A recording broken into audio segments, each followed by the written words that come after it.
মধ্যপ্রাচ্যের আকাশে যুদ্ধে কালো মেঘ কাটছেই না। তেহরানে যুক্তরাষ্ট্র ও ইসরায়েলে ভয়াবহ হামলার পর অঞ্চল জুড়ে সংঘাত যেন নতুন নতুন মোড় নিচ্ছে। মুহূর্তেই পাল্টা জবাব দিতে শুরু করেছে ইরান, আর তাতেই উত্তেজনা ছড়িয়ে পড়ছে সীমান্ত পেরিয়ে পুরো উপসাগরীয় অঞ্চলেও। শক্তি প্রদর্শনের এই পাল্টাপাল্টির লড়াই এখন আর কেবল সামরিক সংঘাতে সীমাবদ্ধ নেই, এর অভিঘাত পড়তে শুরু করেছে বিশ্ব অর্থনীতির ভিতে।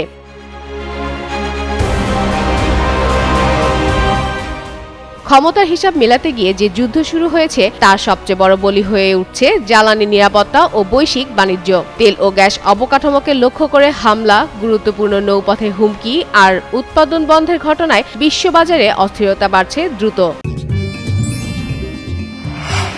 আমা অথেন্টিক ব্রাজিলিয়ান কফি। যুদ্ধের এই উত্তাপ কোথায় গিয়ে থামবে তা অনিশ্চিত, তবে এর ঢেউ যে বিশ্ব অর্থনীতিকে নাড়িয়ে দিচ্ছে তা স্পষ্ট হয়ে উঠছে প্রতিদিন। সাম্প্রতিক হামলায় সৌদি আরব, কাতার, কুয়েত ও ইরাকের একাধিক তেল শোধনাগার ও গ্যাস ক্ষেত্রে উৎপাদন বন্ধ বা সীমিত করা হয়েছে। সৌদি আরবের রাষ্ট্রীয় তেল কোম্পানি সৌদি আরামকো তাদের বৃহত্তম শোধনাগার রাস তানুরা সাময়িকভাবে বন্ধ করে দেয়। একইভাবে কাতারের রাষ্ট্রনিয়ন্ত্রিত কাতার এনার্জি একটি স্থাপনায় ড্রোন হামলার পর তরলীকৃত প্রাকৃতিক গ্যাস এলএনজি উৎপাদন বন্ধ রাখা হয়।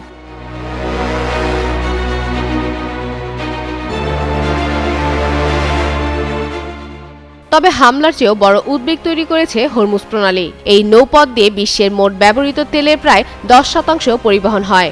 ইরান এই প্রণালী বন্ধ ঘোষণা দেওয়ায় আন্তর্জাতিক বাজারে আতঙ্ক ছড়িয়ে পড়ে।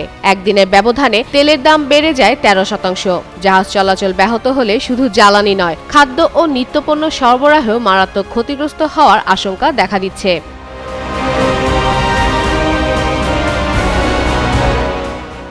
নরওয়ে ভিত্তিক জ্বালানি কোম্পানি প্রতিষ্ঠান রিচার্ড এনার্জি সতর্ক করে জানায়, জ্বালানি অবকাঠামোয় হামলা চালাতে থাকলে তেল ও গ্যাসের দাম আরও বাড়বে, যার প্রভাব পড়বে পরিবহন খরচ, শিল্প উৎপাদন ও ভোক্তা মূল্যস্ফীতিতে। তাছাড়া হরমুজ প্রণালী দিয়ে জাহাজ চলাচল বন্ধ হয়ে গেলে দুবাই, দোহা, আবুধাবি ও কুয়েতের মতো উপসাগরের দেশগুলোতে খাদ্য ও নিত্যপণ্য সরবরাহে টান পড়বে। এসব দেশ ব্যাপকভাবে ফলমূল, সবজি সহ অন্যান্য মৌলিক পণ্য আমদানির উপর নির্ভরশীল। সেগুলো সাধারণত হরমুজ প্রণালী দিয়েই জাহাজে করে নেওয়া হয়।